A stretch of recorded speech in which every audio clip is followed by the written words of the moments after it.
और आजमगढ़ से एक बड़ी खबर सामने आ रही है, जहां जांच एजेंसियों के रडार पर एक ऐसा मौलाना आया है जिसने सालों तक व्यवस्था की आंखों में धूल झोंकी। नाम है शमशुल हुदा।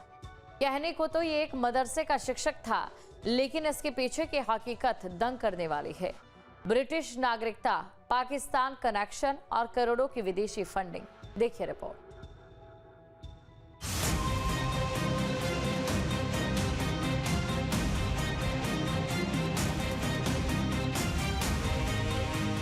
उत्तर प्रदेश का आजमगढ़ और संत कबीर नगर, इन दो जिलों में ईडी यानी प्रवर्तन निदेशालय की छापेमारी से हड़कंप मच गया। ईडी के निशाने पर है मौलाना शमशुल हुदा, जिस पर आतंकी संगठनों से संबंध और करोड़ों रुपए की मनी लॉन्ड्रिंग के गंभीर आरोप हैं।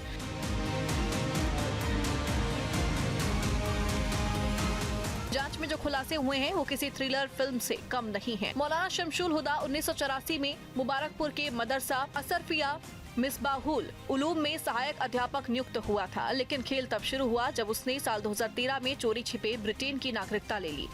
आजमगढ़ के मदरसा सरफिया में मौलाना शमशुल हुदा सहायक अध्यापक आलिया के पद पर कार्यरत थे।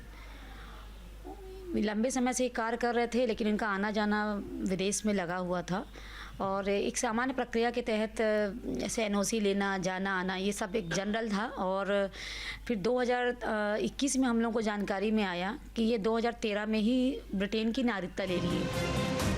हैरानी की बात यह है कि विदेशी नागरिक बनने के बावजूद भ्रष्ट अधिकारियों की मिलीभगत से मौलाना 2017 तक सरकारी खजाने से वेतन और पेंशन के लाभ टकारता रहा। लेकिन जब फाइलें खुली तो पता चला कि बीमारी का बहाना बनाकर ब्रिटेन जाने वाला ये मौलाना असल में पाकिस्तान की यात्राएं कर रहा था और वहां के आतंकी संगठनों के संपर्क में था। मौलाना शमशुल हुदा को लेकर खुलासे।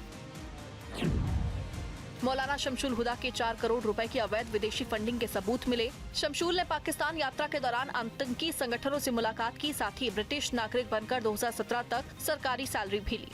पुलिस ने शमशुल के संत कबीर नगर की संपत्ति सीज की। मदरसा पहले ही सील कर दिया गया। जांच एजेंसियों ने छापेमारी में मदरसे और मौलाना के ठिकानों से कई महत्वपूर्ण दस्तावेज भी बरामद किए, जो सीधे तौर पर टेरर फंडिंग की ओर इशारा कर रही हैं। फिर उसमें जब प्रकरण संज्ञान में आए तो इनकी पेंशन रोक दी गई और इनके विरुद्ध एफआईआर दर्ज कराई गई है। साथ ही मदरसे के प्रिंसिपल, जो तत्कालीन 2 प्रिंसिपल थे, लिपिक और मदरसे के मैनेजर, उन सब के खिलाफ एफआईआर दर्ज कराई जा चुकी है और हमारे विभागीय अधिकारियों पर भी कार्रवाई हुई है, उन्हें भी निलंबित किया गया है। ईडी की छापेमारी भी मदरसा शमशुल हुदा के आवास पर की गई है और इसमें एटीएस ने भी जांच की है, उसी के आधार पर सारी कार्रवाइयाँ हो रही हैं। मौलाना फिलहाल ब्रिटेन में छिपा बैठा है, लेकिन उसकी काली कमाई पर ईडी का शिकंजा कस चुका है। इस मामले में पहले ही कई शिक्षा अधिकारियों को सस्पेंड किया जा चुका है और अब एटीएस भी विदेशी फंडिंग और पाकिस्तान कनेक्शन की गहराई से जांच कर रही है। छापेमारी में मिले नए दस्तावेजों ने मौलाना की मुश्किलों को और बढ़ा दिया है। सिस्टम की खामियों का फायदा उठाकर मौलाना शमशुल हुदा ने सालों तक सरकारी पैसा तो लूटा ही, लेकिन अब मामला देश की सुरक्षा से जुड़ा है। देखना होगा कि जांच की आंच और किन किन चेहरों तक पहुंचती है। Team news state.